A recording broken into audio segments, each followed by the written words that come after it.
Halo semuanya, malam ini kita akan membahas sebuah kenyataan yang jujur saja mungkin sulit ditelan, tapi lebih baik kita tahu sekarang daripada menyesal nanti. Saya ingin Anda yang sedang duduk atau rebahan sambil mendengarkan ini, untuk melakukan satu hal kecil. Coba tutup mata Anda sejenak dan bayangkan ini. Bayangkan seluruh hidup Anda, semua jerih payah. Keringat yang Anda curahkan selama puluhan tahun, rumah yang Anda cicil dengan susah payah, tabungan yang Anda simpan dengan hati-hati, hubungan dengan anak-anak yang dibangun perlahan-lahan sejak mereka masih kecil hingga dewasa, semuanya hilang. Bukan karena bencana alam, bukan karena kejahatan, tapi karena satu keputusan, satu langkah, satu momen. Kedengarannya dramatis, bukan? Tapi kenyataannya, saya telah melihat ini terjadi. Saya bukan sekadar pembicara acak yang sedang mengisi malam Anda dengan kisah sedih. Saya adalah seseorang yang telah menghabiskan lebih dari 40 tahun hidup saya mendengarkan, menangani, dan menyelami kisah-kisah para lansia yang hancur karena satu keputusan yang terlihat sederhana, menikah lagi di usia tua. Anda mungkin berpikir, itu bukan saya. Saya lebih cerdas, saya lebih berhati-hati. Tapi percaya atau tidak, justru mereka yang menganggap dirinya sangat bijak itulah yang paling rentan. Karena ada satu hal yang tidak memandang gelar, pengalaman, atau kebijaksanaan, kesepian. Jadi, sebelum Anda merasa nyaman, luangkan waktu untuk menyukai video ini dan berlangganan, tapi hanya jika Anda benar-benar menyukai apa yang saya lakukan di sini. Dan kalau tidak keberatan, tuliskan di komentar Anda sedang mendengarkan ini dari kota mana dan jam berapa sekarang. Saya suka tahu dengan siapa saya berbicara. Sekarang matikan lampu, mungkin nyalakan kipas untuk suara lembut, dan mari kita mulai perjalanan kita malam ini. Ada satu kejadian yang selalu saya ingat. Seorang pria, sebut saja Pak Seno, datang kepada saya dengan mata yang sayu dan suara yang nyaris tak terdengar. Usianya 74 tahun saat itu.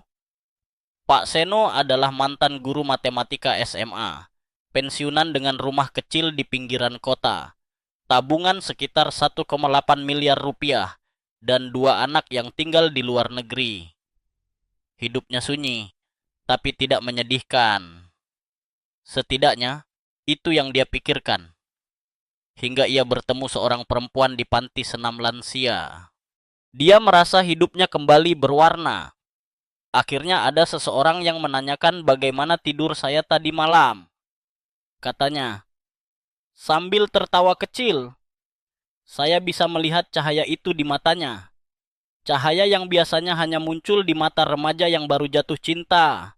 2 bulan kemudian, mereka menikah. 5 bulan setelah itu, Mbak, rekening banknya mulai berkurang drastis. Setahun kemudian, rumahnya dijual. 2 tahun setelah pernikahan, anak-anaknya memutus komunikasi, kecewa karena merasa warisan keluarga tergadaikan. 3 tahun kemudian, ia kembali ke saya, bukan lagi sebagai pria yang bercahaya, tapi sebagai seseorang yang ingin memulai lagi dari nol di usia 77 tahun. Bapak tahu, katanya, saya pikir saya hanya ingin teman hidup. Tapi saya tidak tahu bahwa saya juga menyerahkan seluruh hidup saya pada orang yang saya baru kenal satu musim hujan. Saya tidak menyalahkan Pak Seno. Saya mengerti. Rasa sepi itu nyata. Rasa takut akan sendirian saat sakit, sendirian saat mati, sendirian tanpa seseorang yang menyiapkan teh hangat di pagi hari. Semua itu bisa membuat kita melakukan hal-hal di luar logika. Bahkan, menurut sebuah studi psikologi perilaku lansia di Jepang, keputusan emosional pada lansia cenderung lebih cepat diambil saat mereka berada dalam kondisi sepi ekstrem. Dalam istilah akademis, ini disebut affective heuristic escalation. Keputusan yang diambil berdasarkan emosi dan dibenarkan dengan logika palsu setelahnya. Lucu, ya? Otak kita begitu pintar membela kesalahan kita sendiri. Tapi tunggu dulu. Jangan merasa tertuduh. Anda bukan satu-satunya. Bahkan, berdasarkan data dari Pusat Perlindungan Konsumen Lansia, kasus penipuan dan penyalahgunaan kepercayaan dalam pernikahan kedua pada kelompok usia 65+ meningkat hingga 280% dalam 10 tahun terakhir. Dan dari semua kasus itu, lebih dari separuh pelakunya adalah pasangan yang baru dikenal dalam waktu kurang dari 6 bulan. Saya tahu apa yang Anda pikirkan. Itu hanya data. Itu tidak akan terjadi pada saya. Nah, disinilah letak jebakannya. Anda tahu siapa yang paling banyak tertipu? Bukan mereka yang polos. Justru mereka yang merasa lebih tahu. Karena mereka percaya mereka kebal terhadap tipu muslihat. Mereka sering melewatkan tanda-tanda awal. Sama seperti mobil mewah yang tak sadar bannya kempes karena suspensinya terlalu empuk. Saya punya seorang teman bernama Bu Nur. Seorang pensiunan bidan usia 70 tahun. Tinggal sendiri, anak-anak semua sudah menikah. Dia bertemu pria yang mengaku sebagai mantan kontraktor. Duda, santun dan sama-sama kesepian. Mereka sering berbicara tentang masa lalu, tentang cucu, tentang cita rasa wedang jahe. Setelah beberapa bulan, mereka menikah secara agama tanpa banyak dokumen. 3 bulan kemudian, dompetnya hilang, lalu surat kendaraan, lalu pria itu juga hilang, tanpa jejak. Ternyata dia bukan duda. Dia sudah menikah dan sedang menjalankan tugas untuk mencuri dari para janda. Bu Nur kehilangan lebih dari sekadar uang, dia kehilangan kepercayaan. Kadang saya berpikir, katanya lirih sambil menggenggam tas tangannya erat. Lebih baik saya kesepian karena sendiri daripada kesepian karena dibohongi. Itulah paradoks dari pernikahan lanjut usia. Anda mencari kebersamaan, tapi bisa berakhir lebih sepi dari sebelumnya. Kenapa? Karena kepercayaan yang dikhianati membuat kita tak hanya menjauh dari orang baru, tapi juga dari dunia. Saya tidak berkata semua pernikahan usia tua adalah bencana. Tidak. Tapi dalam banyak kasus yang saya temui, keseimbangan antara harapan dan kenyataan sangatlah rapuh. Anda memasuki hubungan itu dengan harapan akan ditemani, tapi tidak sadar bahwa Anda juga sedang membuka pintu ke rumah Anda dan isi lemari keuangan Anda. Oh ya, tahukah Anda satu fakta aneh di Korea Selatan? Sudah ada jasa konsultan pernikahan lansia yang tugasnya bukan mencarikan jodoh, tapi menyelidiki latar belakang pasangan. Dan permintaannya meningkat tajam sejak 2020. Kadang saya berpikir, kita juga butuh itu di sini. Namun sayangnya, banyak dari kita terlalu malu untuk mengakui bahwa kita butuh bantuan. Kita mengira cinta di usia tua harus seperti film romantis tahun 80-an, penuh bunga dan lagu lawas. Padahal cinta sejati dimulai dari kontrak hukum dan konsultasi keuangan. Sayangnya, tak banyak yang mau mendengar kalimat itu saat sedang jatuh cinta. Saya tahu ini mungkin berat, tapi mari kita jujur. Apakah Anda pernah merasa ingin menikah lagi hanya karena takut mati sendirian? Jika ya, maka malam ini saya minta Anda untuk menahan keputusan itu, setidaknya sampai kita selesai dengan pembahasan ini. Saya tidak akan mengambil terlalu banyak waktu Anda, tapi saya berjanji, waktu yang Anda berikan pada saya malam ini bisa jadi penyelamat hidup Anda. Karena mulai dari bagian selanjutnya, saya akan menceritakan kisah demi kisah yang bukan hanya nyata, tapi juga akan membuka mata Anda tentang betapa besar taruhannya saat kita membiarkan kesepian mengendalikan kemudi hidup kita. Saya masih ingat sore itu dengan jelas. Hujan turun tipis di luar jendela kantor saya ketika Pak Kim datang. Bukan nama aslinya tentu saja. Ia datang dengan kemeja rapi, rambut disisir ke samping, dan tatapan yang walau hangat, menyimpan luka dalam. Usianya 72 tahun, dan ada sedikit limbung dalam langkahnya. Mungkin karena usia, mungkin karena beban yang dibawanya. Kami duduk berhadapan, secangkir teh manis di antaranya. Dan setelah jeda sejenak, dia berkata, "Saya ingin cerita sesuatu, tapi jangan tertawakan saya, ya." Tentu saja saya tidak tertawa. Apa yang ia ceritakan malam itu bukan sesuatu yang layak ditertawakan, kecuali jika Anda adalah orang yang menganggap penderitaan manusia sebagai hiburan. Pak Kim jatuh cinta lagi pada usia 69. Cinta itu datang dalam bentuk seorang wanita 10 tahun lebih muda yang ia temui saat kelas 6 lansia. Nama wanita itu biarlah kita sebut Ibu R. Ramah, tertawarnya, rajin mengirim pesan. "Sudah makan, Pak?" Dan "Semoga sehat selalu." Dia membuat saya merasa penting lagi, kata Pak Kim, bukan sekadar orang tua yang menunggu akhir hayat. Setahun kemudian, mereka menikah. Pak Kim, sebagai bentuk cinta dan kepercayaan, mengalihkan kepemilikan rumahnya ke nama bersama. Ia juga membuka rekening bersama untuk mempermudah pengeluaran. Agar lebih praktis, katanya. 3 tahun setelah itu, ia datang kepada saya. Bukan lagi sebagai pria yang penuh semangat, tetapi sebagai seseorang yang kehilangan segalanya. Rumahnya sudah dijual, tanpa sepengetahuannya. Rekening bersama kosong. Bahkan motor tuanya pun raib.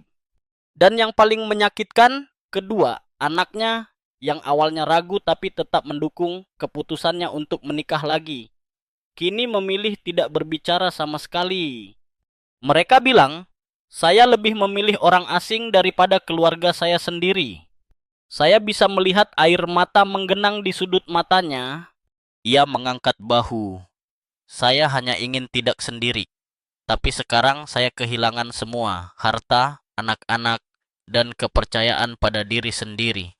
Saya tidak tahu harus menjawab apa saat itu. Bahkan saya yang telah mendengar puluhan kisah serupa, merasa dada saya sesak. Pak Kim bukan satu-satunya. Anda tahu, banyak orang mengira cinta di usia senja itu suci, tulus, dan bersih dari niat buruk. Tapi kenyataannya banyak juga yang melihatnya sebagai peluang. Dan ketika cinta dibungkus dengan niat yang salah, ia menjadi alat, bukan jembatan. Alat untuk mengakses harta yang telah Anda kumpulkan selama puluhan tahun.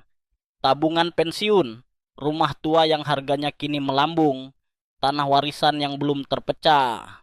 Dalam dunia hukum, ada istilah menarik, exploitation through intimacy. Pemanfaatan melalui kedekatan emosional. Ini bukan penipuan dalam arti konvensional. Tidak ada ancaman, tidak ada paksaan, hanya rayuan, perhatian, Pak, dan sedikit air mata. Dan sebelum Anda sadar, Anda sudah menandatangani surat kuasa, menghapus nama anak dari surat warisan, atau membiarkan orang asing mengatur keuangan Anda. Tentu tidak semua pasangan seperti itu. Jangan salah, ada banyak pula yang benar-benar mencari kebersamaan di usia lanjut, tapi data tidak bisa dibantah. Dalam 10 tahun terakhir, laporan tentang konflik keuangan setelah pernikahan kembali meningkat lebih dari 300%. Dan dari laporan itu, 75% terjadi dalam 5 tahun pertama pernikahan kedua. Apakah itu kebetulan atau pertanda? Disinilah saya sering mendapat reaksi tajam. "Apa Bapak menyarankan untuk hidup sendiri saja seumur hidup?" Tidak, tapi saya ingin Anda sadar bahwa pernikahan, bahkan di usia 70-an, tetaplah kontrak. Bukan hanya kontrak emosional, tapi juga hukum.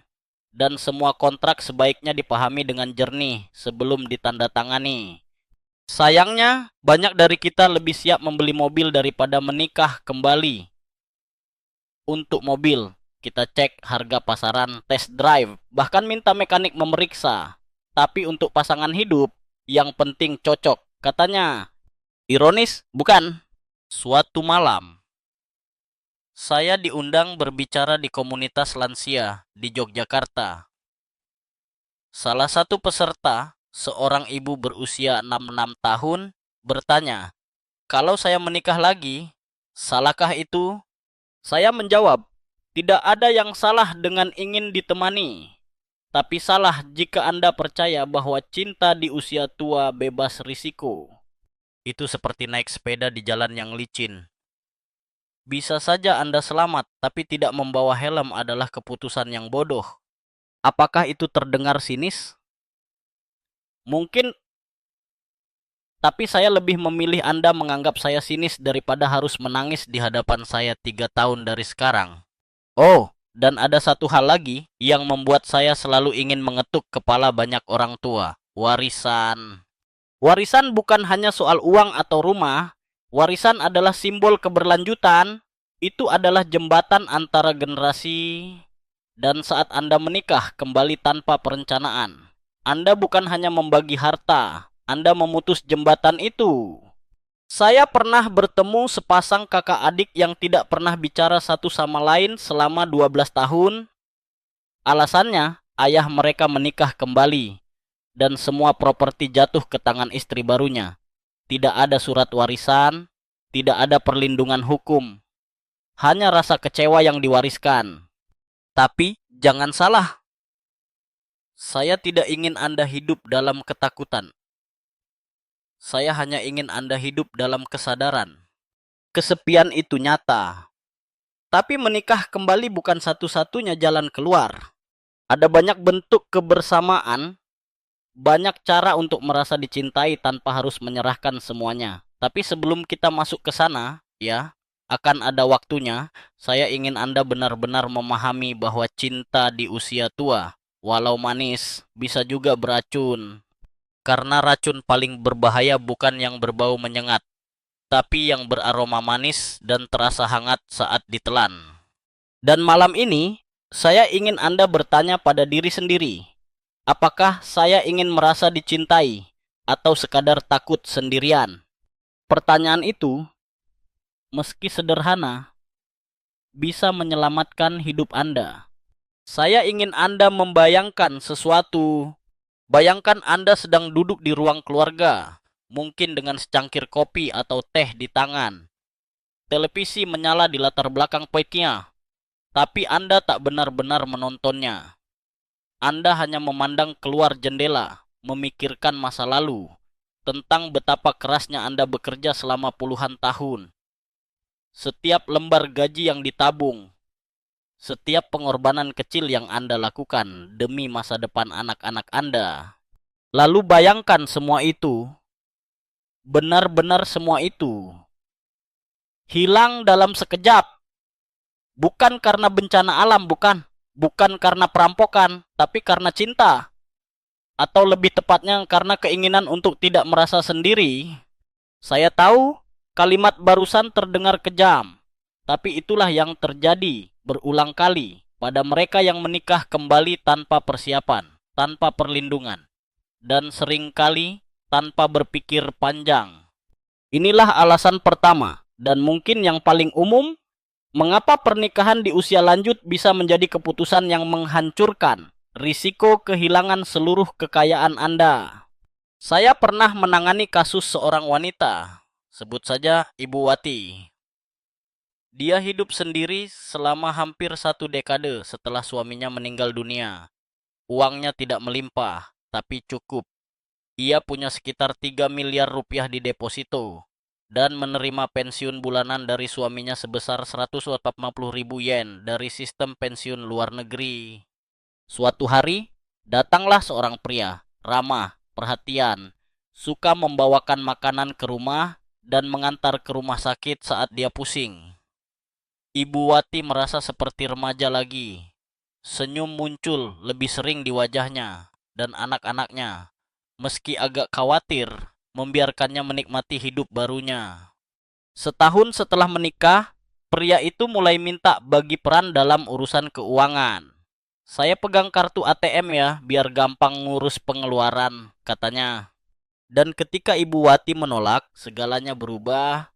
Sikap yang tadinya lembut menjadi kasar.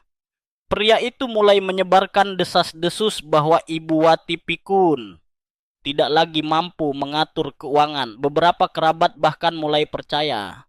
Akhirnya, Ibu Wati terpaksa bercerai, tapi bukan tanpa kerugian. 1 miliar rupiah lenyap bersama dengan ketenangan hidupnya. Bahkan, kepercayaan anak-anaknya pun sempat goyah. Ibu, kok bisa sebodoh itu? Tanya anak bungsunya suatu hari, dalam nada kecewa yang menusuk. Yang menyedihkan, ini bukan kasus langka. Dalam data dari Badan Perlindungan Lansia Nasional, 45% lansia yang menikah kembali tanpa perjanjian pranikah mengalami sengketa harta dalam 5 tahun. Dan dari jumlah itu, separuhnya kehilangan kendali atas minimal 70% aset mereka. Kenapa bisa begitu? Jawabannya sederhana, karena hukum tidak mengenal niat, hukum hanya mengenal dokumen. Ketika Anda menikah secara hukum, pasangan Anda menjadi bagian dari struktur keuangan Anda. Ia bisa menuntut hak atas properti, masuk ke rekening gabungan, bahkan mengklaim hak pensiun. Dan yang lebih mengejutkan, semua ini bisa terjadi secara sah. Bayangkan, satu-satunya yang berdiri antara Anda dan kehilangan harta Anda adalah selembar formulir pernikahan. Tidak ada klausul perlindungan, tidak ada tanda peringatan. Hanya kalimat manis dan janji untuk menemani sampai tua. Saya pernah ditanya oleh seorang pria, kalau saya menikah lagi tapi tidak punya banyak harta, apa saya tetap berisiko? Pertanyaan yang bagus. Jawabannya, ya. Karena kadang bukan harta sekarang yang diincar, tapi akses terhadap apapun yang Anda miliki. Kelak, baik itu warisan keluarga, tabungan baru, atau bahkan hak sebagai pasangan sah atas properti yang mungkin Anda belum miliki sekarang, tapi bisa datang nanti. Lebih dari itu, risiko tidak hanya berupa kehilangan uang. Kadang, Anda juga kehilangan kendali atas keputusan penting dalam hidup. Contohnya, hak untuk menentukan siapa yang merawat Anda saat sakit, atau siapa yang berhak memutuskan tindakan medis bila Anda tak sadar. Semua itu, secara hukum, jatuh ke tangan pasangan sah. Aneh ya, cinta seharusnya menenangkan, bukan menakutkan. Tapi dalam konteks lansia, cinta bisa menjadi alat, dan alat itu bila jatuh ke tangan yang salah menjadi senjata. Saya tidak sedang mencoba menakut-nakuti. Saya hanya ingin Anda menyadari bahwa usia tua tidak membuat Anda kebal terhadap eksploitasi, bahkan justru membuat Anda lebih rentan. Ada satu hal menarik yang pernah saya baca dalam jurnal psikologi sosial. Manusia lanjut usia cenderung menurunkan mekanisme pertahanan kritisnya saat merasa diterima secara emosional. Singkatnya, jika seseorang membuat Anda merasa disayangi, maka Anda lebih mudah memaafkan, mengabaikan, dan membiarkan. Dan dalam konteks cinta baru di usia tua, ini bisa berujung pada keputusan finansial yang fatal. Pernahkah Anda mendengar ungkapan, cinta itu buta, tapi rekening tetap harus dicatat? Kalau belum, sekarang Anda sudah dengar dari saya. Karena cinta mungkin membuat kita lupa, tapi tagihan listrik tetap datang. Pajak tetap ditagih, dan notaris tidak peduli siapa yang mencintai siapa. Yang mereka lihat hanyalah siapa yang berhak atas apa. Saran saya, jika Anda benar-benar ingin menikah kembali, lakukan 3 hal berikut. Konsultasikan dengan notaris atau pengacara. Jangan malu. Ini bukan karena Anda tidak percaya pasangan Anda, tapi karena Anda menghormati masa depan Anda. Buat perjanjian pranikah.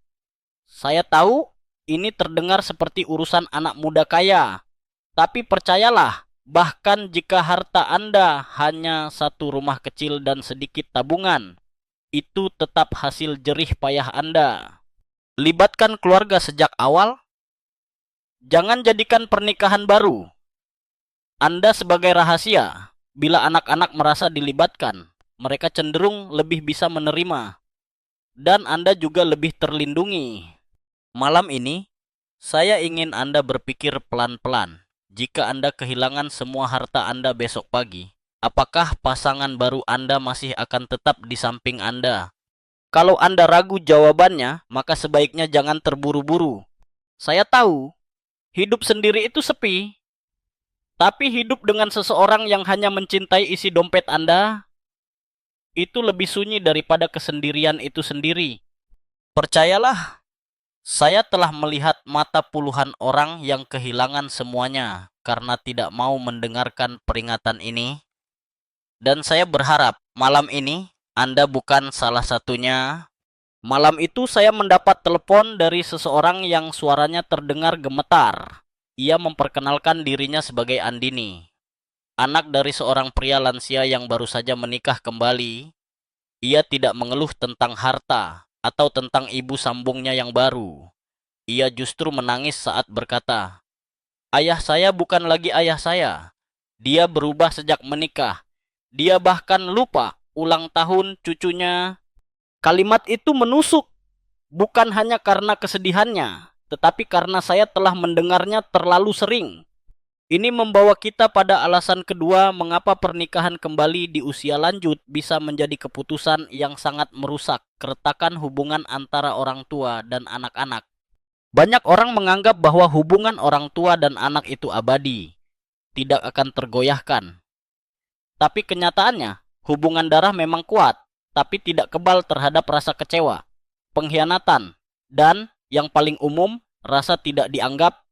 Ketika seseorang yang telah berperan sebagai figur utama dalam hidup Anda, ayah atau ibu, tiba-tiba menikah kembali dan membuat keputusan-keputusan penting tanpa mempertimbangkan Anda, maka rasa terluka itu nyata, lebih dalam dari yang sering disadari. Saya pernah menemui seorang pria bernama Pak Iskandar, usianya 68 tahun ketika dia memutuskan menikah lagi. Kedua anaknya awalnya mendukung, bahkan membantu mempersiapkan acara kecil di rumah. Tapi 2 tahun kemudian, Pak Iskandar memutuskan mengubah surat kepemilikan rumahnya menjadi atas nama bersama dengan istri barunya. Alasannya sederhana, katanya, "Saya ingin dia merasa benar-benar bagian dari rumah ini." Namun yang terjadi justru sebaliknya. Anak-anaknya merasa terkhianati. Rumah itu bukan cuma milik ayah, tapi juga bagian dari kenangan ibu. Sekarang kenangan itu dihapus begitu saja, kata anak sulungnya. Setelah itu, tak ada lagi undangan makan malam, tak ada lagi panggilan video, tak ada kunjungan di hari raya. Bahkan saat ulang tahun, telepon pun tak berbunyi. Banyak orang tua yang mengatakan, "Tapi ini hidup saya berhak bahagia." Dan mereka benar. Tapi mari kita jujur, hidup kita tidak pernah benar-benar milik kita sendiri. Hidup kita adalah simpul dari banyak hubungan. Dan setiap keputusan besar akan menarik simpul itu. Kadang merapikannya, kadang juga memutuskannya. Saya tidak berkata bahwa Anda harus hidup untuk menyenangkan anak-anak. Tapi saya mengajak Anda untuk memahami bahwa dari sudut pandang mereka, pernikahan baru Anda bukan sekadar tentang cinta. Itu tentang warisan emosional yang mereka harapkan bisa dijaga. Coba pikir dari sisi ini. Anak-anak Anda mungkin melihat pasangan baru Anda sebagai pengganti ibunya atau ayahnya. Tidak peduli seberapa baik hati pasangan Anda, perasaan ada yang digantikan itu akan tetap menghantui. Apalagi jika ada indikasi bahwa properti keluarga atau kebiasaan lama mulai diubah demi menyesuaikan dengan pasangan baru. Dan jangan salah, rasa cemburu itu bukan karena anak Anda serakah atau posesif. Itu karena mereka merasa kehilangan ruang dalam hidup Anda. Ruang yang sebelumnya mereka miliki secara utuh. Saya pernah mendengar kalimat ini dari seorang wanita dewasa. "Saya tidak keberatan ayah saya bahagia. Tapi apakah itu harus berarti saya tidak penting lagi?" Yang lebih menyedihkan, hubungan yang sudah retak seperti itu sangat sulit untuk diperbaiki. Sekali kepercayaan dan kedekatan itu rusak, butuh waktu dan keajaiban untuk memperbaikinya. Saya tahu, Anda mungkin berpikir, anak saya berbeda, mereka pengertian. Dan mungkin Anda benar. Tapi begitu warisan, surat kepemilikan, dan pasangan baru ikut bermain.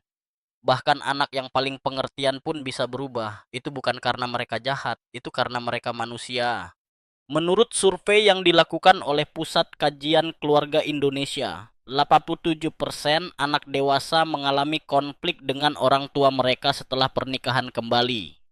Dan dari angka itu, lebih dari 50% konflik dipicu oleh masalah warisan dan keputusan keuangan.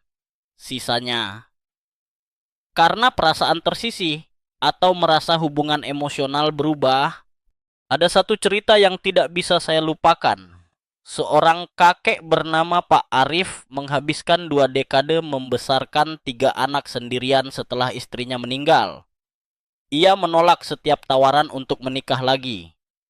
Tapi ketika usianya 73 tahun, ia merasa sudah cukup setia dan memutuskan untuk menikah kembali dengan seorang kenalan lama. Anak-anaknya kaget tapi mencoba menerima.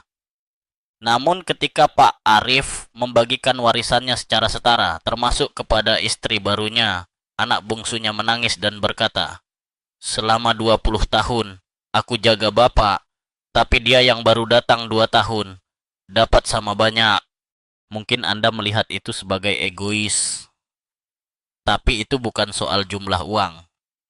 Itu tentang rasa dihargai, tentang sejarah yang dirasa dikesampingkan oleh kehadiran seseorang yang belum tentu memahami perjalanan hidup keluarga Anda. Saya tahu ini rumit, tapi bukan berarti tak bisa diatasi. Jika Anda memang ingin menikah kembali, ada beberapa hal yang bisa Anda lakukan untuk menjaga hubungan dengan anak-anak. Jujur sejak awal, jangan sembunyikan hubungan Anda, Bima. Biarkan mereka tahu sejak tahap awal bahwa Anda sedang menjalin kedekatan dengan seseorang. Libatkan mereka dalam percakapan. Tidak berarti minta izin, tapi mengajak berdialog. Tanyakan pendapat mereka, dengarkan kekhawatiran mereka. Buat batasan yang jelas. Misalnya, bahwa warisan tetap sesuai rencana awal, dan pasangan baru Anda mengerti batasannya. Hargai masa lalu, jangan remehkan hubungan Anda sebelumnya. Ceritakan pasangan baru Anda sebagai tambahan, bukan pengganti. Pada akhirnya, saya ingin Anda mengingat ini. Anak-anak bukan hanya pewaris harta Anda.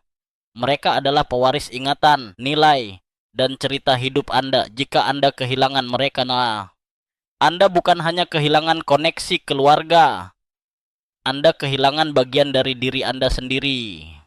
Dan itulah tragedi yang tidak bisa dikompensasi dengan pelukan dari orang asing. Malam ini, sebelum tidur, renungkan ini baik-baik. Apakah kebahagiaan Anda yang baru harus dibayar dengan kehilangan mereka yang selama ini setia di samping Anda? Jika jawabannya tidak, maka mari lanjutkan bersama ke bagian berikutnya, karena masih banyak yang perlu Anda pertimbangkan. Sebelum cinta membuat Anda buta terhadap siapa yang selama ini mencintai Anda tanpa syarat, saya tidak akan pernah melupakan percakapan saya dengan seorang wanita bernama Burina, 66 tahun, yang datang dengan wajah letih dan langkah berat. Ia mengenakan rok panjang berwarna biru tua dan sweater rajut yang tampak sudah beberapa kali dicuci. Di balik senyumnya yang tipis, matanya bercerita lebih banyak tentang malam-malam panjang tanpa tidur, tentang tangan yang pegal karena harus memandikan suaminya, dan tentang napas yang berat bukan karena penyakit, tapi karena beban yang tak terbagi. "Saya menikah lagi karena saya takut sendirian," katanya. "Tapi sekarang, Samas, saya merasa lebih sendirian dari sebelumnya." Pernikahan keduanya berlangsung saat usianya 62 tahun. Dengan pria yang katanya lembut, bijaksana, dan sangat romantis. Mereka menghabiskan awal hubungan dengan berjalan-jalan pagi, memasak bersama, dan bahkan ikut kelas tari lansia. Hidup seperti kembali muda, katanya. Sampai suatu hari, suaminya terkena stroke. Dan saat itu pula, semua berubah.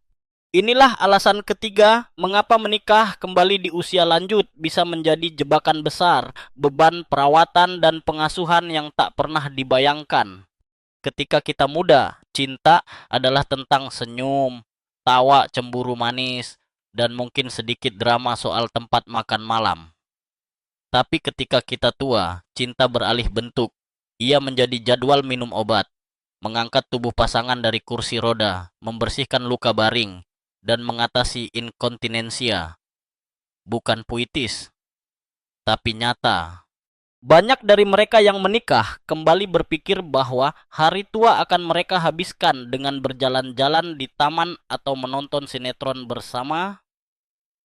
Tidak sedikit yang membayangkan memasak bubur pagi sambil bercanda ringan.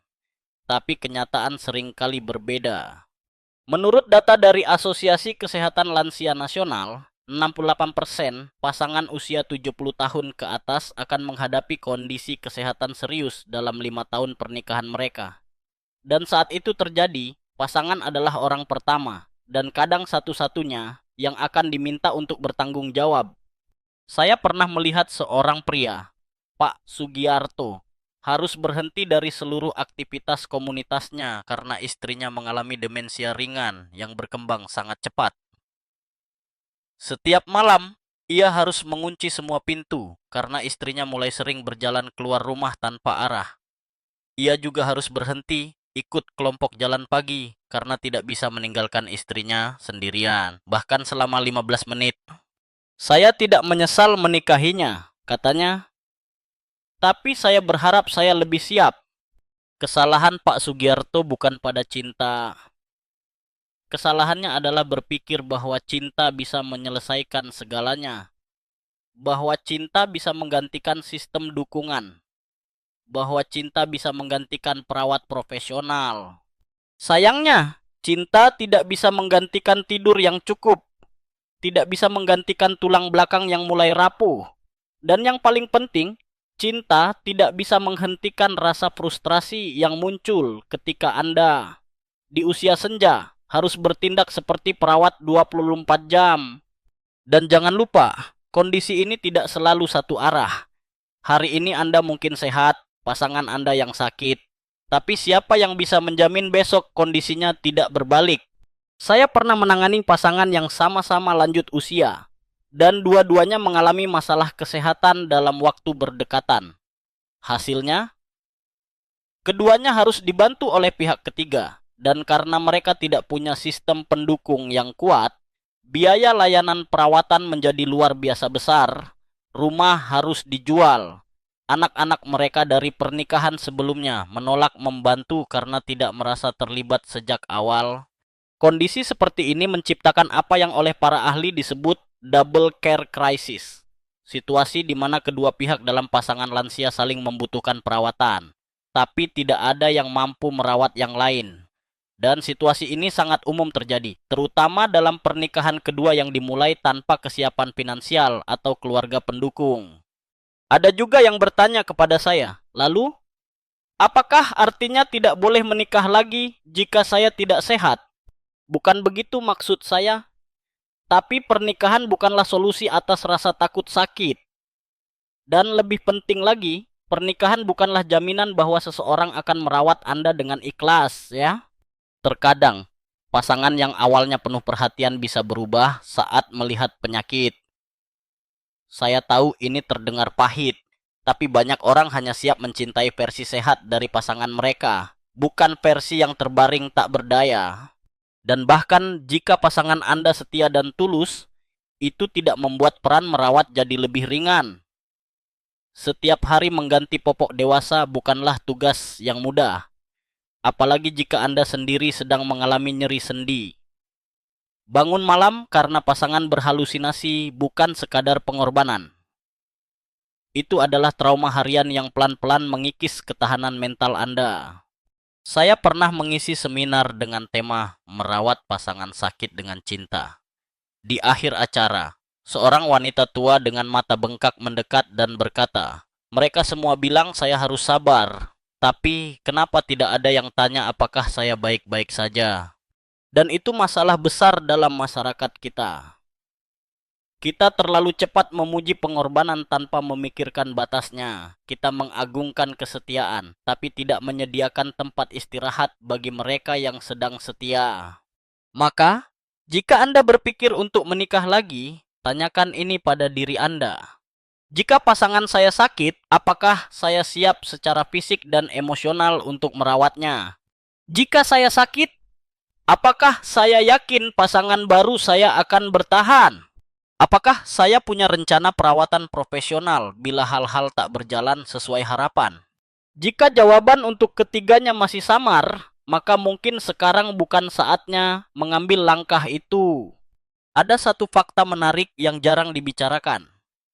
Menurut studi Universitas Kyoto, pasangan lansia yang terlibat dalam hubungan romantis non-pernikahan memiliki tingkat stres lebih rendah dibanding mereka yang terikat secara legal dalam pernikahan dan menghadapi situasi perawatan.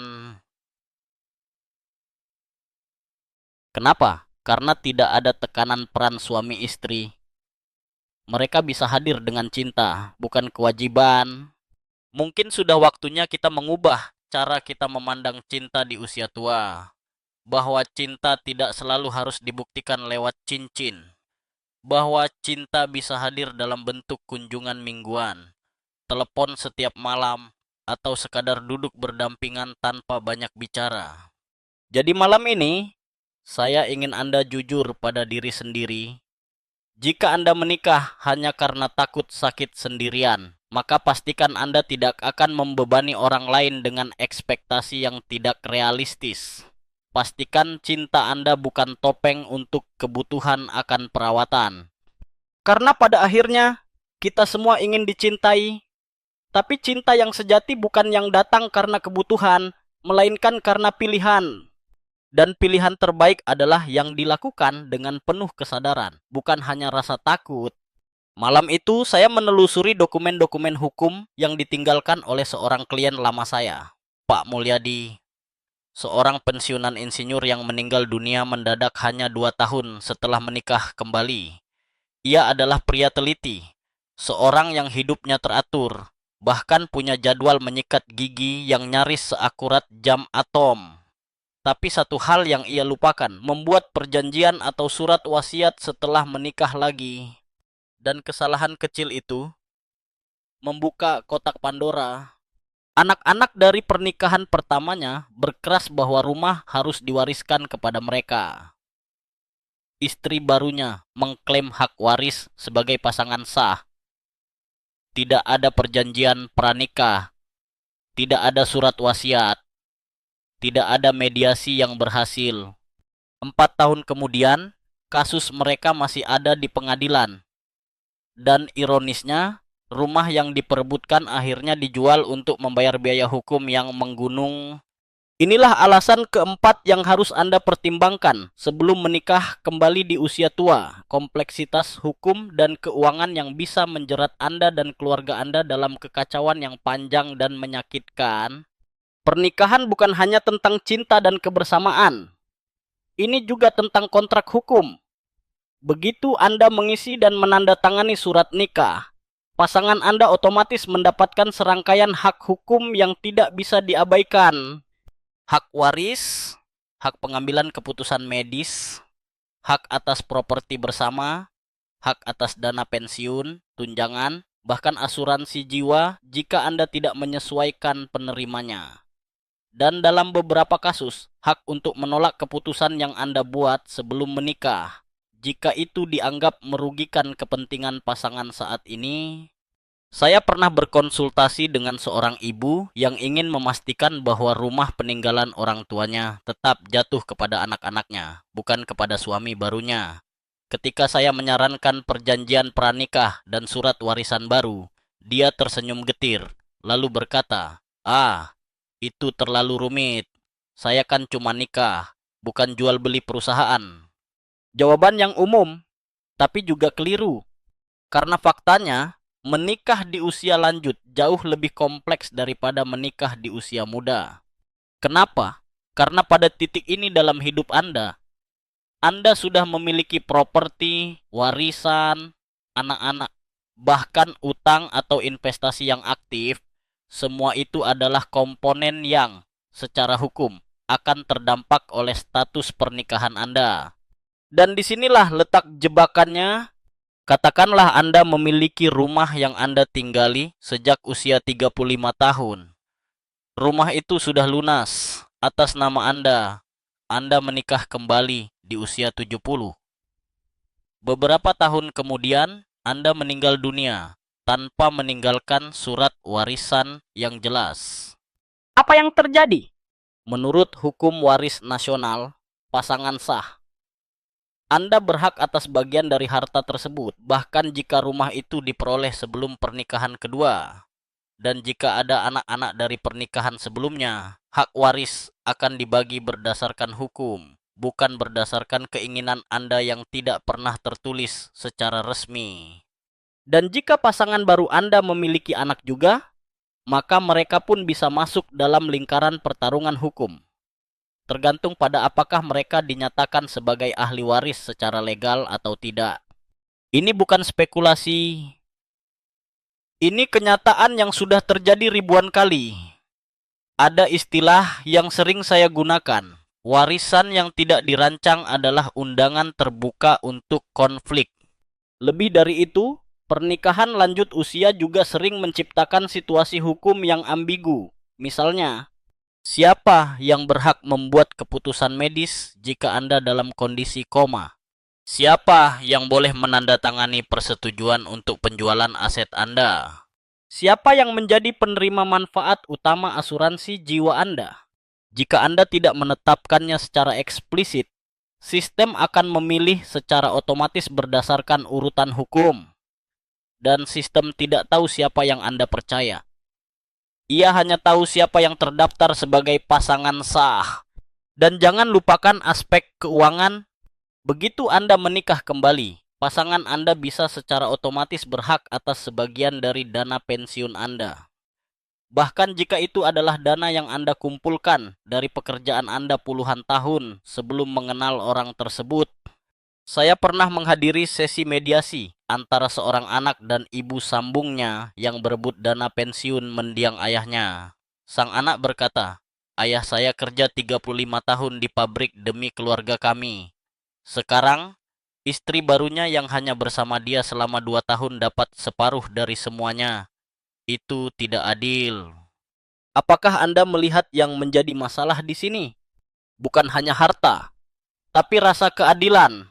Rasa warisan emosional yang dirampas oleh sistem hukum yang dingin dan tidak mengenal sejarah. Dan ada satu hal lagi yang jarang dibicarakan, utang. Jika Anda menikah dengan seseorang yang memiliki utang pribadi, atau jika ia mengalami kebangkrutan, maka aset Anda bisa menjadi sasaran penagihan. Tergantung bagaimana perjanjian harta antara kalian diatur. Jika tidak ada perjanjian, maka siap-siaplah membayar harga cinta dalam bentuk cicilan yang tidak pernah Anda bayangkan. Inilah sebabnya mengapa saya selalu menyarankan, jangan menikah tanpa kontrak hukum yang jelas. Bukan karena Anda tidak percaya pasangan Anda, tapi karena Anda ingin melindungi orang-orang yang telah Anda cintai selama ini, anak-anak Anda, cucu Anda, dan bahkan pasangan baru Anda dari konflik yang tidak perlu. Ada satu cerita menarik yang pernah saya dengar dari seorang notaris tua. Ia berkata, "Dulu orang datang ke saya untuk membuat surat warisan. Sekarang mereka datang untuk menggugatnya." Saya tanya, "Kenapa begitu, Pak?" Ia menjawab, "Karena dulu orang tua menikah sekali seumur hidup. Sekarang ada generasi baru yang membawa cinta baru, tapi lupa membawa dokumen." Dan saya rasa itu meringkas semuanya. Jadi malam ini, jika Anda mempertimbangkan menikah kembali, saya mohon buka kalender Anda. Luangkan satu hari, hanya satu, untuk menemui pengacara atau notaris, bicarakan semua ini. Buat perjanjian, buat surat wasiat, revisi penerima manfaat asuransi, pisahkan harta yang ingin Anda jaga. Karena percaya atau tidak, keputusan kecil itu bisa menyelamatkan keluarga Anda dari perang yang panjang setelah Anda pergi. Dan bukankah itu cara terbaik menunjukkan cinta sejati, melindungi mereka, bahkan setelah Anda tiada? Saya pernah duduk berseberangan dengan seorang perempuan tua bernama Bu Lestari di sebuah taman lansia. Kami berbicara di bawah pohon flamboyan yang rindang, dan pada awalnya, semuanya terasa ringan. Ia bercerita tentang kegiatan melukis yang baru ia tekuni, dan bagaimana ia belajar membuat roti gandum dari YouTube. Namun ketika saya bertanya, bagaimana perasaan ibu tentang pernikahan keduanya? Ia mendadak diam. Tatapannya menerawang jauh dan napasnya berubah lambat. Saya merasa seperti tamu di rumah saya sendiri. Katanya pelan, dia baik, tapi rumah ini penuh dengan kenangan istri lamanya, dan anak-anaknya memperlakukanku seperti aku hanya menumpang lewat.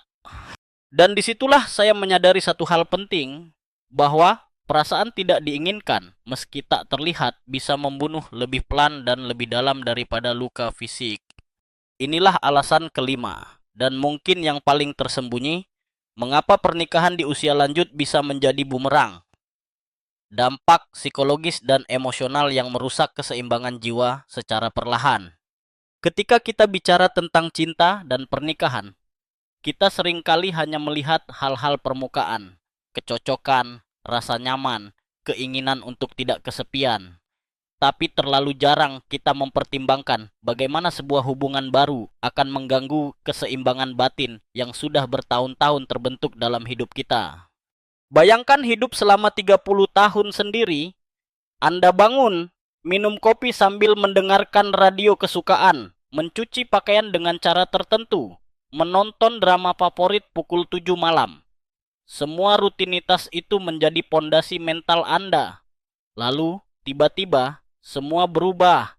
Sekarang, Anda harus berbagi remote, harus menyesuaikan selera makan, harus tidur dengan suara dengkuran yang bukan milik Anda, harus menyesuaikan cara Anda berbicara, berekspresi, bahkan merasa, dan itu tidak mudah. Menurut riset dari Harvard Aging Study, lebih dari 45% lansia yang menikah kembali mengalami tingkat stres dan kecemasan yang signifikan dalam 3 tahun pertama hubungan mereka. Dan penyebab utamanya bukan uang, bukan anak-anak, tapi ketidakselarasan emosional dan identitas diri yang tergerus. Saya pernah menangani pasangan lansia yang tampaknya harmonis di luar. Mereka berdua senyum saat datang ke acara komunitas, memanggil satu sama lain dengan panggilan mesra. Tapi di balik layar, istri dari pernikahan kedua, Bu Indah, menyimpan luka yang tak bisa ia ceritakan. Setiap kali anak-anaknya datang, aku harus menghilang ke kamar. Katanya, mereka berbicara tentang masa lalu yang tidak aku mengerti, tertawa tentang kenangan yang tidak pernah aku alami. Ia merasa seperti aktor pendukung dalam film kehidupan orang lain.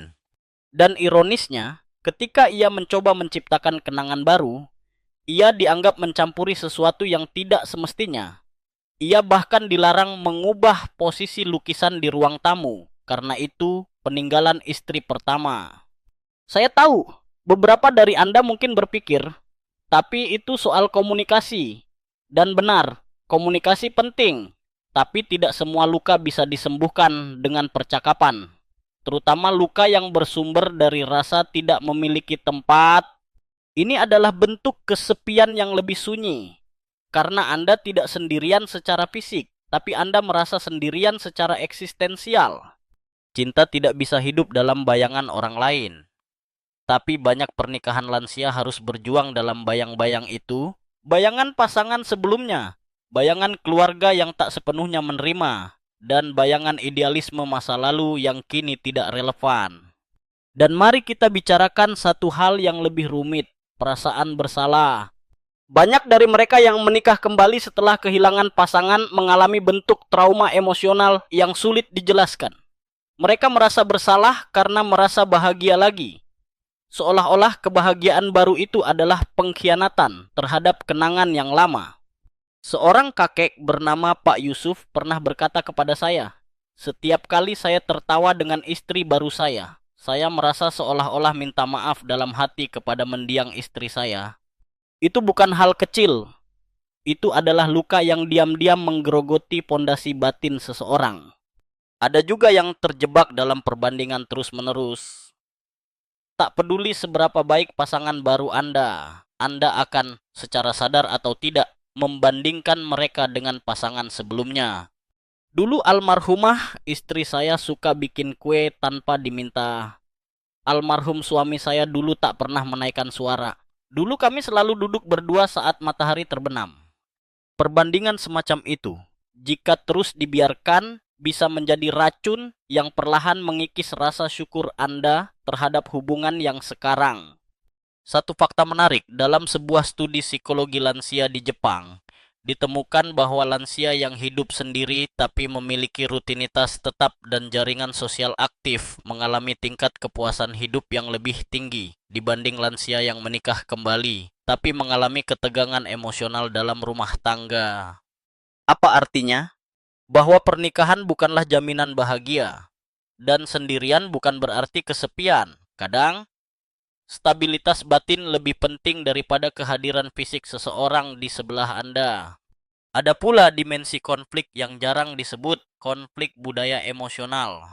Saat dua orang yang sudah berusia lanjut menikah, mereka tidak hanya membawa tubuhnya, mereka membawa seluruh hidupnya, pengalaman, nilai-nilai, luka masa lalu, ekspektasi, dan kebiasaan yang telah tertanam kuat. Ketika dua dunia itu bertabrakan, gesekan sangat mudah terjadi. Saya ingat seorang ibu berkata, "Dia baik, tapi dia selalu ingin mengatur jam tidur saya, cara saya berpakaian, bahkan cara saya bicara dengan cucu-cucu saya. Seperti saya kembali muda lagi dan jadi istri yang harus patuh." Ia tidak merasa dicintai, ia merasa dikontrol. Maka dari itu, saya ingin Anda bertanya malam ini, apakah saya siap membuka kembali lembaran emosional hidup saya kepada orang baru? Apakah saya siap membentuk ulang identitas saya yang sudah saya bentuk puluhan tahun? Apakah hubungan ini akan menjadi tempat saya merasa utuh atau justru merasa hilang? Jika jawabannya masih ragu-ragu, maka mungkin cinta itu belum cukup kuat, atau mungkin cinta itu ada, tapi tidak dalam bentuk yang perlu diikat oleh hukum dan ekspektasi sosial. Kadang, mencintai dari jauh, berbagi tawa tanpa ikatan, berbincang hangat tanpa konflik peran, adalah bentuk kebersamaan yang lebih sehat. Karena pada akhirnya, ketenangan batin adalah hal yang paling berharga di usia senja. Lebih dari pelukan, lebih dari obrolan, lebih dari status di surat nikah. Dan jika sebuah hubungan mengancam ketenangan itu, maka mungkin, hanya mungkin, Anda lebih baik tanpanya. Suatu pagi, di sebuah warung kopi kecil di pinggiran Semarang, saya duduk dengan Pak Darto, seorang pensiunan guru sejarah berusia 72 tahun. Ia datang dengan ransel kain lusuh, topi fedora, dan senyum lebar yang langsung menular. Kami berbincang soal hidup dan saya, seperti biasa, bertanya tentang pandangannya terhadap pernikahan di usia tua.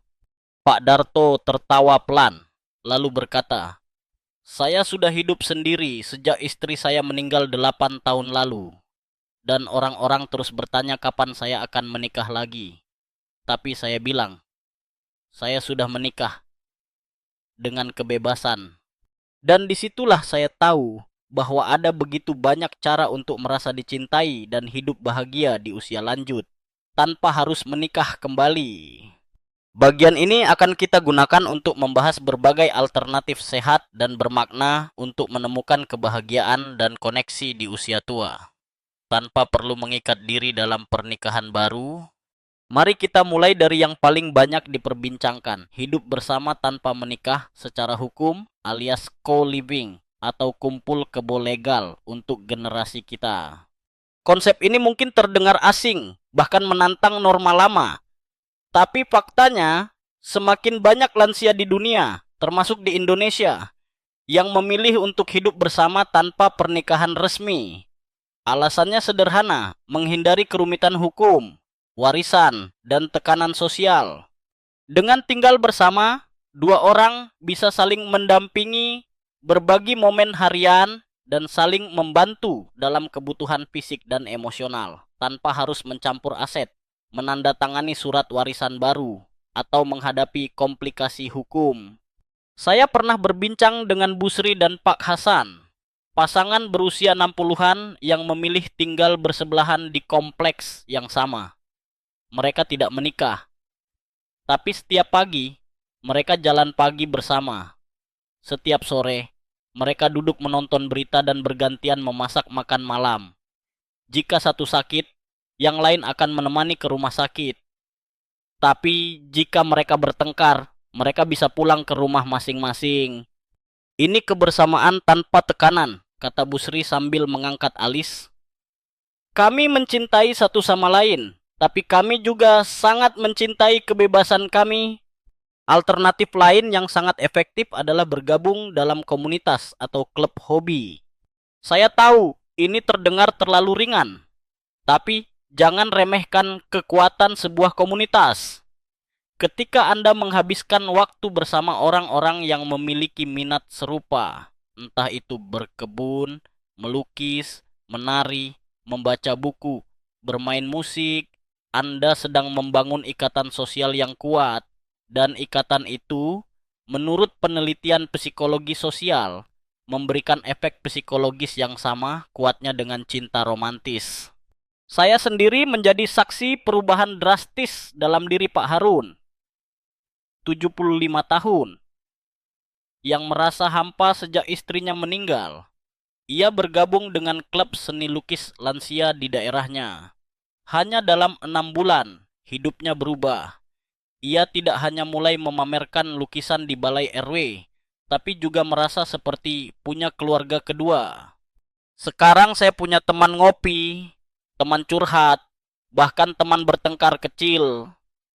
Katanya dengan senyum lebar, dan yang terbaik, tidak ada yang bertanya soal warisan.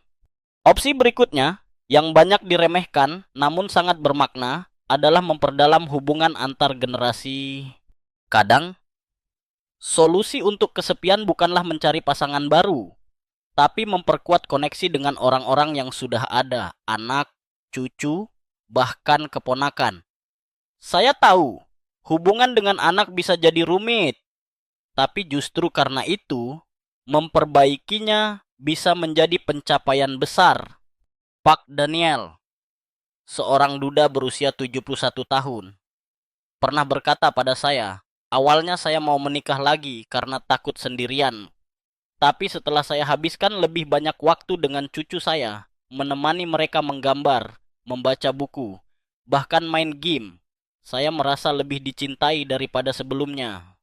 Anak-anak, cucu, keluarga, mereka mungkin bukan pasangan romantis, tapi kedekatan emosional yang hangat dengan mereka adalah fondasi yang kuat bagi ketenangan batin di masa tua. Dan jangan lupakan satu bentuk relasi yang tak ternilai, berbagi dengan orang lain melalui kegiatan sukarela. Menjadi relawan bukan hanya soal membantu orang lain. Ini adalah cara untuk menemukan kembali makna hidup.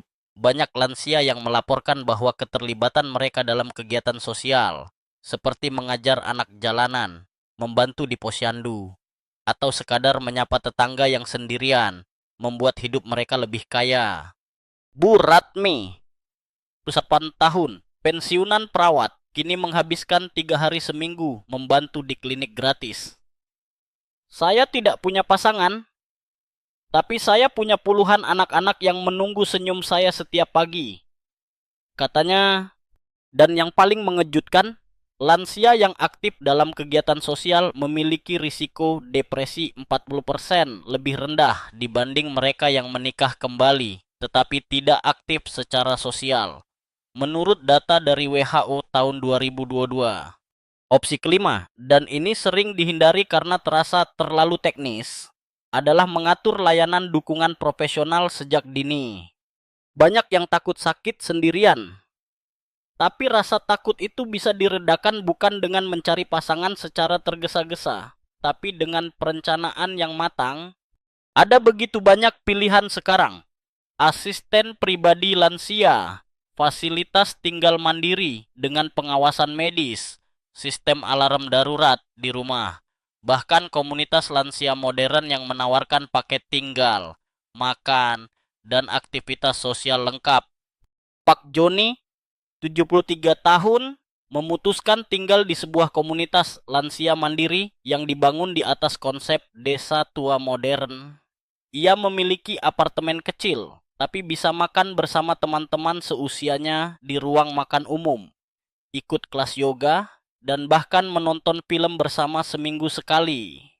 Saya mungkin tidak punya istri lagi, katanya, tapi saya juga tidak merasa sendiri. Jadi, jika Anda bertanya pada saya, apa ada kehidupan yang bahagia setelah usia 60 tanpa pernikahan? Jawaban saya bukan hanya ada, tapi sangat mungkin asal Anda menciptakannya dengan niat. Kebahagiaan bukanlah hasil dari status hukum, bukan pula dari keberadaan pasangan di meja makan. Kebahagiaan di usia senja adalah hasil dari rasa memiliki, rasa bermakna, dan rasa bebas untuk menjadi diri sendiri. Dan semua itu bisa hadir melalui berbagai bentuk: komunitas, keluarga, kegiatan sosial, dan kebersamaan yang sehat tanpa perlu membawa serta risiko hukum dan emosional dari pernikahan kedua. Malam ini, saya ingin Anda bertanya jujur pada diri sendiri. Apakah saya benar-benar butuh pasangan baru? Atau saya hanya butuh koneksi dan perhatian? Dan jika jawabannya adalah perhatian, bukankah ada begitu banyak cara lain yang lebih aman dan indah untuk mendapatkannya? Karena sesungguhnya, cinta bukan soal siapa yang ada di samping Anda di tempat tidur, tapi siapa yang membuat Anda merasa utuh meski dari jarak jauh. Pagi itu, saya berjalan menyusuri taman kota sambil mendengarkan suara burung dan melihat beberapa pasangan lansia yang duduk berdua di bangku taman. Di antara mereka, ada seorang pria tua yang membaca koran, dan di sebelahnya seorang wanita tua tengah merajut. Mereka tidak berbicara, tapi tampak damai. Saya berhenti sejenak untuk menyapa. "Kalian tampak bahagia," saya berkata. Sang pria menatap saya sambil tersenyum kecil. "Kami tidak menikah, tapi kami saling jaga, dengan caranya sendiri-sendiri." Percakapan singkat itu menjadi titik refleksi bagi saya, bahwa kebahagiaan dan ketenangan di usia lanjut tidak ditentukan oleh status pernikahan, melainkan oleh kualitas hubungan dan stabilitas hidup yang kita bangun. Bagian ini akan membawa kita lebih dalam pada langkah-langkah praktis yang bisa Anda ambil untuk membangun hidup yang damai dan seimbang tanpa perlu mengandalkan pernikahan kembali. Langkah pertama, rawat kemandirian Anda. Tidak ada yang lebih menenangkan di usia senja selain merasa masih bisa menentukan arah hidup sendiri. Banyak orang mengira bahwa setelah pensiun, kita harus menggantungkan hidup pada orang lain, baik anak-anak, pasangan, atau sistem. Padahal, Anda tetap bisa berdiri tegak. Mulailah dari hal-hal kecil. Memiliki tabungan pribadi yang tidak diganggu-gugat, mengatur rutinitas sehat, mengurus dokumen-dokumen penting seperti surat wasiat atau surat kuasa medis, bukan untuk menantang takdir, tetapi untuk bersiap dengan tenang. Saya pernah mendampingi seorang ibu bernama Bu Wahyu, 70 tahun, yang hidup sendiri di rumah kecilnya di Bogor. Ia bangga bisa mengurus semuanya sendiri, dari tagihan listrik, belanja harian, hingga pengurusan BPJS. "Kalau saya bisa hidup mandiri, saya tidak akan menjadi beban siapapun," katanya.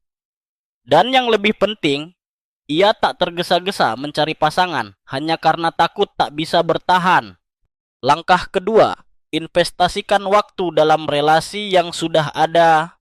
Banyak orang tua terlalu fokus mencari cinta baru, padahal seringkali mereka punya harta karun dalam bentuk hubungan yang belum dimaksimalkan dengan anak-anak, sahabat lama, atau bahkan tetangga. Saya pernah bertemu seorang kakek bernama Pak Ali yang membangun kebiasaan sarapan bersama dengan tetangganya setiap minggu pagi. Mereka memasak sederhana, biasanya bubur ayam atau nasi uduk, dan duduk di teras bersama, berbagi cerita sambil menyeruput kopi hitam. Hubungan ini kecil, tapi bermakna. Kami tahu kami saling menjaga, dan itu membuat saya merasa tidak sendiri. Memperkuat ikatan seperti ini jauh lebih stabil daripada hubungan baru yang dibangun dari ketergesa-gesaan. Langkah ketiga, jadikan kesehatan sebagai proyek utama hidup Anda. Saya tahu ini terdengar seperti nasihat dokter, tapi Tidak ada yang lebih mengurangi kecemasan akan hari tua selain tubuh yang masih bisa diajak kompromi.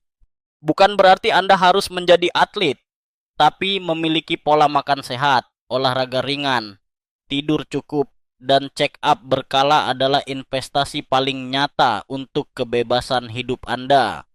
Ada seorang ibu di komunitas yoga lansia yang saya kunjungi, usia 78 tahun, dan masih bisa melakukan pose child's pose dengan sempurna. Ia berkata, saya tidak kuat lagi naik gunung, tapi saya kuat bangun pagi, masak sendiri, dan naik angkot ke pasar. Dan itu saja sudah cukup untuk merasa berdaya. Langkah keempat, bangun rutinitas yang memberi makna. Kesepian sering datang bukan karena kita sendiri, tapi karena kita kehilangan tujuan. Ciptakan rutinitas harian atau mingguan yang Anda nantikan. Bisa sesederhana menyiram tanaman, membaca buku, mengajar anak tetangga membaca, atau menulis diari. Rutinitas adalah jangkar batin, dan jangkar itu membuat kita tetap tenang meski lautan kehidupan bergelombang. Pak Heri, seorang pensiunan dosen, menghabiskan 3 jam setiap hari menulis blog refleksi. Ia tidak peduli siapa yang membaca.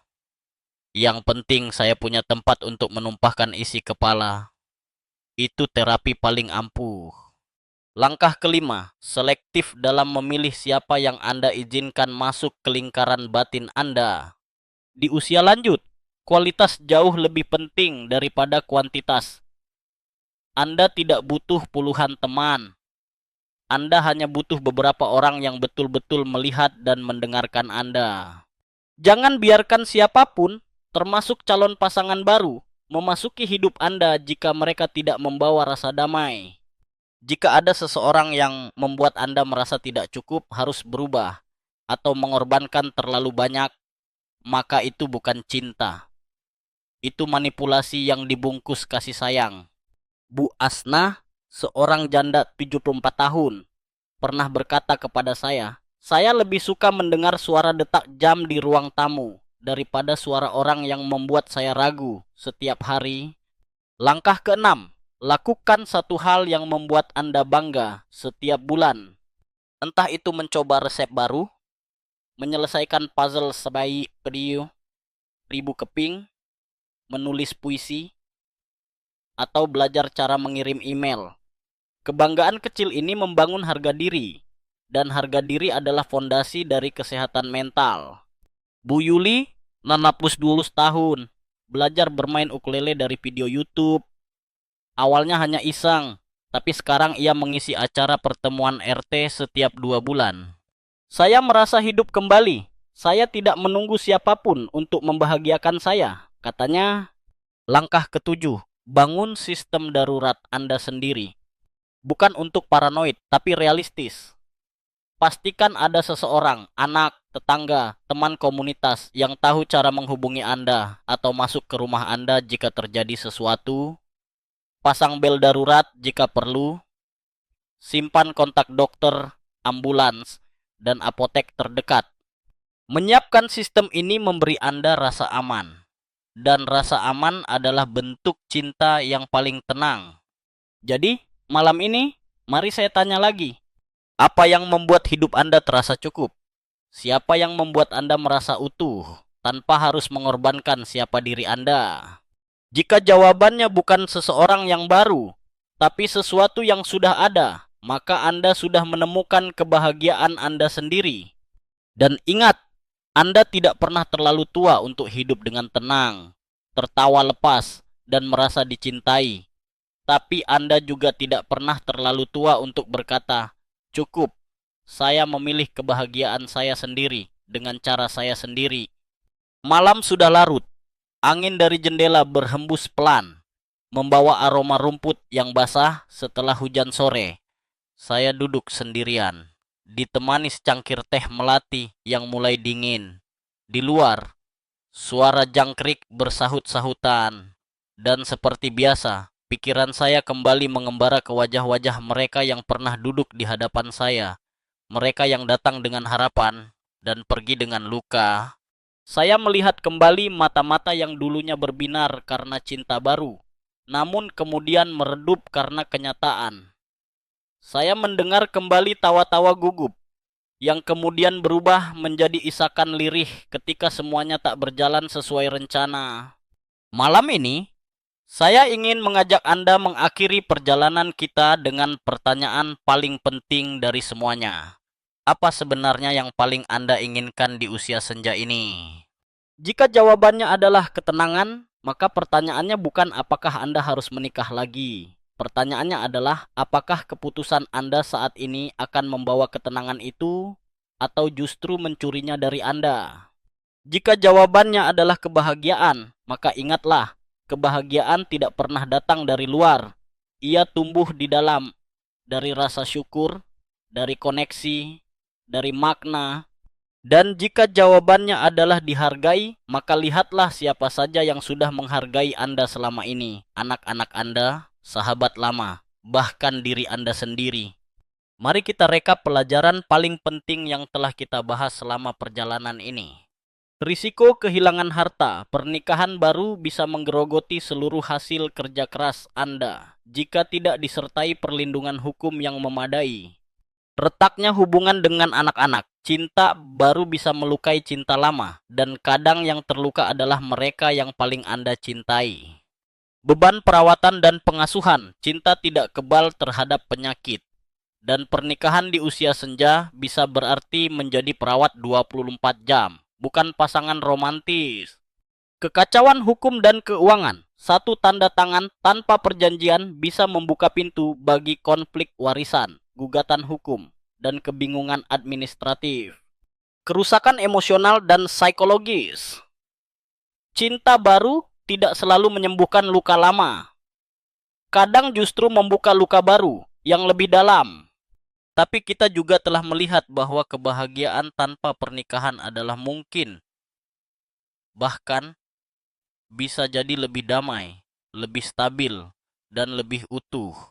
Melalui hidup bersama tanpa ikatan hukum, komunitas hobi dan aktivitas sosial, koneksi antar generasi dan keluarga, relasi persahabatan yang setara, kegiatan sukarela dan berbagi makna, rutin harian yang memberi rasa bangga, perencanaan hidup mandiri yang cerdas. Anda bisa membangun hidup yang tidak hanya aman sih, tetapi juga indah. Saya tahu topik ini tidak mudah, karena kita dibesarkan dalam budaya yang mengagungkan pernikahan sebagai bentuk puncak hubungan manusia.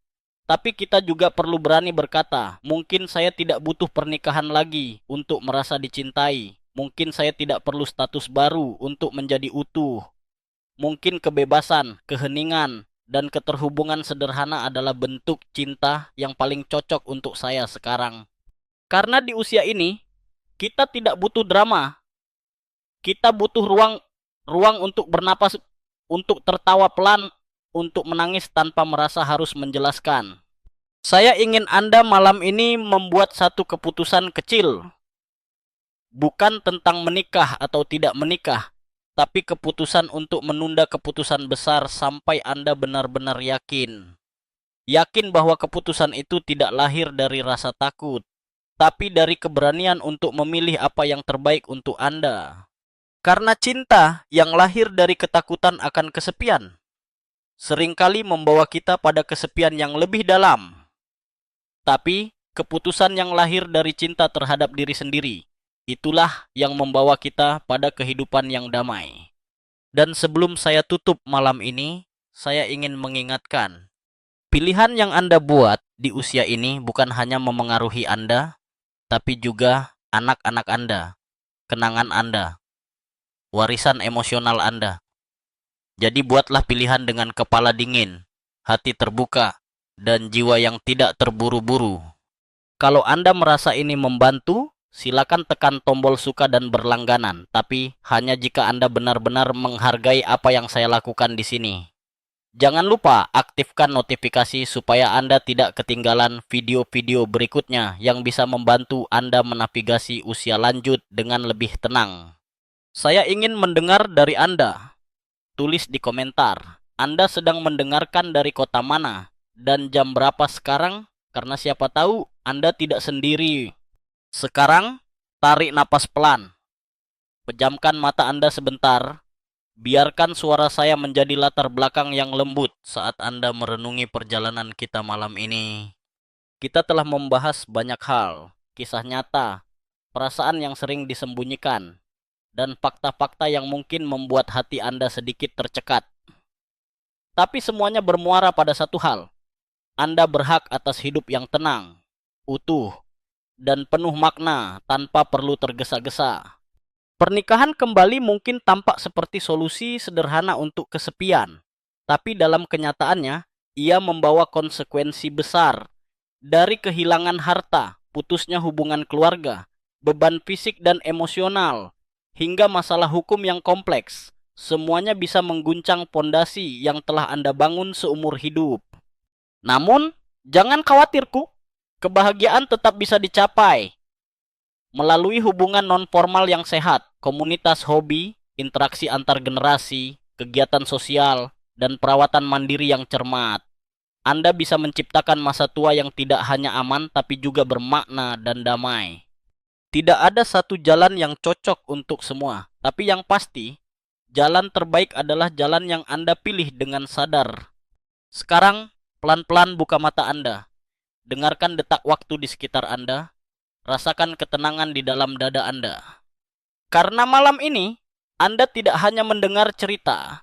Anda membuat langkah pertama menuju hidup yang lebih damai,